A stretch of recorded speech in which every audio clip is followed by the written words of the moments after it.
Dios te perdone. Pedro Páramo.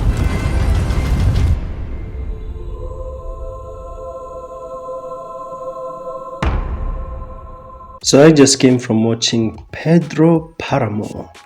Pedro Paramo is on Netlifx. It released on Netlifx November 6th, 2024. This is going to be a non-spoiler review of this film. The film stars Tenoch Huerta as Juan Preciado. If I mispronounce any of these names, I apologize. I am from Kenya.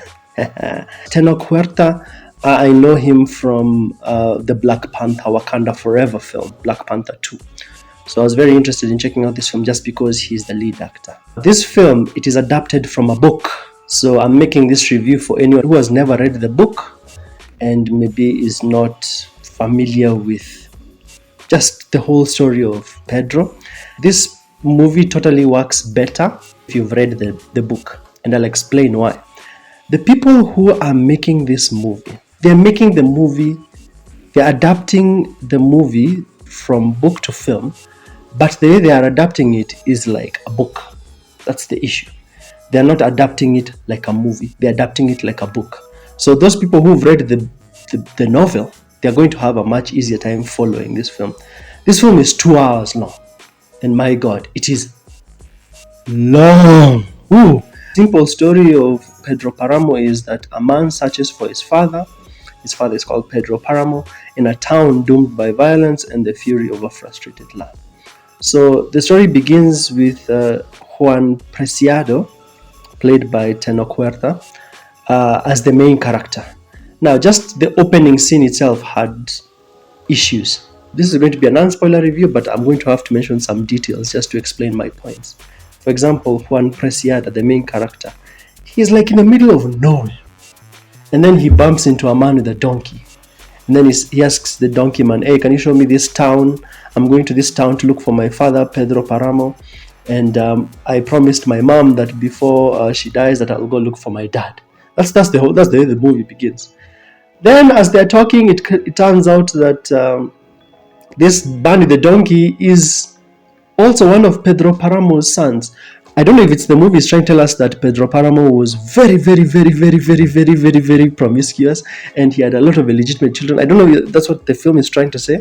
But the chances of you bumping into your brother, your illegitimate brother, in the middle of nowhere is such a tiny chance. Yeah. Anyway, they keep going, and then the man with the donkey, who is supposed to be Juan Preciado's brother, says, Pedro Paramo, he died. So to me, I was like, well, the movie should be over, right? I was like, yeah, that's 2 minutes. The movie should be over. That's what I was thinking. The movie should be over by now because the main character set out to look for his dad. His dad is dead. Yeah. But no, he still goes to where the dad is supposed to live. It's a ghost town. And then he starts having all these images of the past and seeing ghosts and whatnot. The genre is Mexican magical realism drama. This movie tries to be like a horror sometimes, but it's not scary. Because it's being adapted from a book, it fails at show, don't tell. And then some of the stuff that it does show you, it has already told you. Like, boy, let me explain my point. The best way to make a film is show, don't tell. The problem with this film is that there are a lot of things that you're told that should have been shown. There are a lot of things that are told to you, the audience, that are supposed to be shown. And then some stuff is shown that was not supposed to be told. For example, there's this one scene where the main character goes into this room and a lady comes and tells him, how did you even enter that room? There's a man who died there. He died by hanging. And then later on, they show you that guy getting hanged, but they're showing you this man getting hanged as something that happened in the past. By telling me that he was hanged, you've already ruined the surprise of it all. This works better. Everything that this movie is doing works better in a book. In books, you can be able to explain things in a very long dialogue. In books, you can be able to jump in between multiple characters and be able to show different perspectives.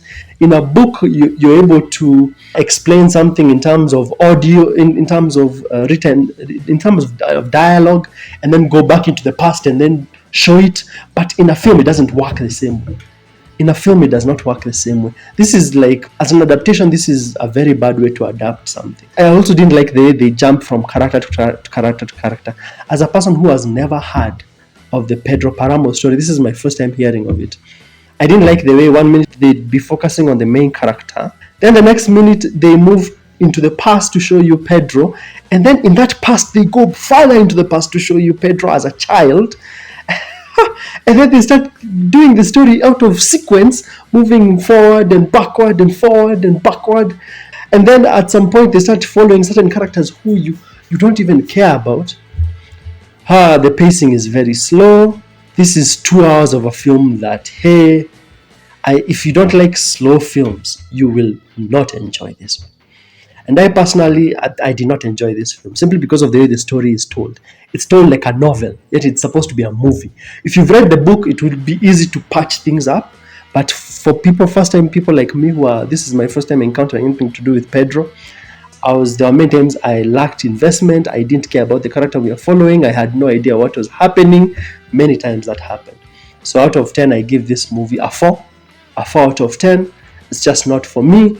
I think that anyone who has read the novel might enjoy this because they'll have an easier time following it. But for me, who was the first time, I did not. I would not rewatch this movie ever. Never, ever, ever. Just because you're adapting something doesn't mean that you have to do a one-to-one. Just because you're adapting something doesn't mean that you have to do a one-to-one just like the book. Take the book and then make a story that is coherent, follows the main character, follow it in a straight line, and then when you need to start like separating into main characters, you do it in a nice way. But here it's so disorganized and so disorienting to someone who's never read the book. I would not advise it for anyone who has never read the book. So out of 10, I give it a 4. 4 out of 10. If you've enjoyed this review, make sure to smash like and subscribe. If you've read the book, I'm sure you enjoyed it. Me personally, I did not. If you've watched it without reading the book, tell me what you thought. Do you agree with me? Do you disagree with me? I'd really like to know. Then I'll see you in the next one.